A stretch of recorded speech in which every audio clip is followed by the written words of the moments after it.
Io odio settembre, io odio la sera,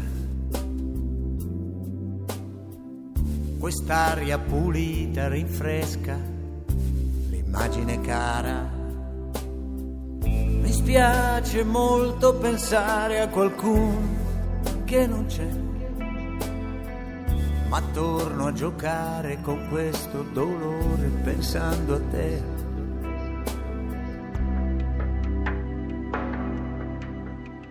Che triste indossare un pigiama e stare qui davanti a un piccolo schermo a colori, immobile così, sentirsi un po' perduto. E allora tu gridi aiuto e nessuno ti ascolta, e soprattutto lei aspetti la fine del telegiornale e dopo a letto vai. Vorresti volare, invece rimani lì fermo su questa terrazza nell'ultimo piano a guardare.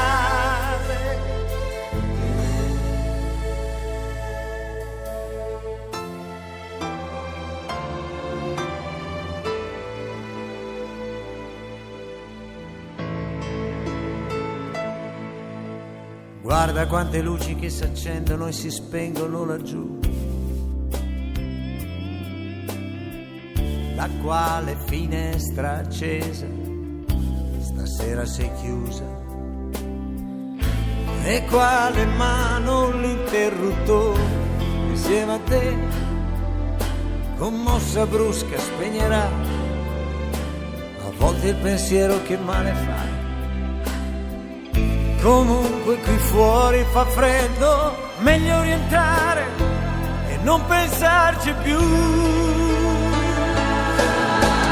Tu gridi aiuto e nessuno ti ascolta, e soprattutto lei aspetti la fine del telegiornale e dopo a letto vai. Vorresti volare, invece rimani lì fermo su questa terrazza dell'ultimo piano a guardare.